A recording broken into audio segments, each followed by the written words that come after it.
The Rams have lost a lot of tough games this season. This, however, might have been the worst. They fall in the final 5 minutes and 6 seconds to the San Francisco 49ers 22-21 after having a 2-touchdown lead. With the Los Angeles Times, this is Gary Klein. I'm Lindsay Theory. Gary, as Colin Kaepernick and the Niners drove down the field to come within one score, we both looked at each other and said, here we go again. Shades of the Miami game. Shades of Jared Goff's first start here at the Coliseum, up by 14 points, and you lose. You know, if you've watched this team, it really couldn't have ended any other way tonight. For Colin Kaepernick to drive them down twice for touchdowns and then to do the 2-point conversion, Chip Kelly goes for it.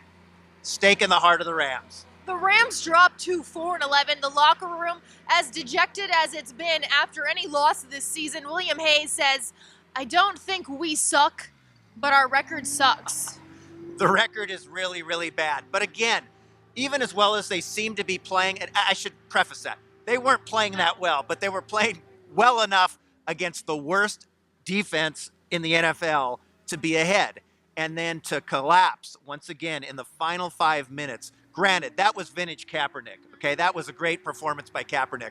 But for the defense to just fall apart after the offense just couldn't get any first downs, typical Rams this season. Like you just said, it's the story this season. The defense plays so well, but the offense can't buy them any time on the field, and then the defense goes out, and then they collapse. None of the guys seem to have an answer. They say they need to finish, but I think the frustration with the offense is apparent because that side of the football is definitely not doing, nor has it done its job all season. No, and in the last 6 games now, we've seen Jared Goff. Granted, he's a rookie, but 2 interceptions today. The first one, bad throw. The last one, they're trying to get into field goal position, but just the inability really to complete those passes, to get first downs, to keep the defense off the field. He still has a lot of work to do. They've got one more game here at the Coliseum. They have several players who have committed penalties late in these games on these game-winning drives for the opponents. Today was Cody Davis.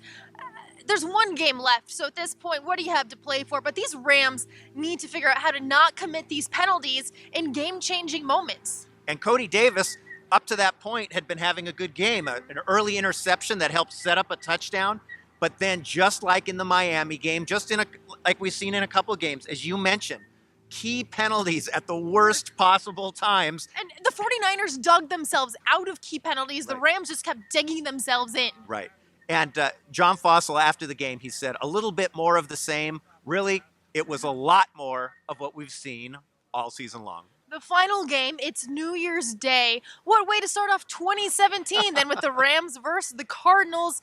Gary, what do these guys have left to play for? And seeing how many games they've now lost in a row, do you think they'll show up on New Year's Day? LA's got a pretty nice scene, I heard, on New Year's Eve. I don't know. I've never been able to enjoy it. I don't know. I think that's up for question. I mean, after a loss like today, a game really, they looked like they were going to win this game at some point. Until the final 5 minutes. I just, people in the press box were looking at each other like, are they going to get over the hump finally? No, they just couldn't do it. So now you got one more game, the Cardinals coming to town, nothing really to play for. The coaching staff's probably going to be gone, right? Some of these players are going to be gone. You got a new coaching staff coming in. I don't know. It's going to take a pretty good effort by John Fossil. He wouldn't talk about what he's going to use as motivation. He says he's got something up his sleeve. I don't know. We'll see. I don't know at this point, possibly what it could be. Maybe the winner gets a real big bottle of champagne on New Year's Day. I don't know. Gary, I'm looking forward to starting 2017 off with you, though, in the press box. Of course, keep it on the Los Angeles Times for all the latest on the Rams. Have a very Merry Christmas, Happy Hanukkah, Happy Holidays, and we will see you in a couple of days from the Rams facility.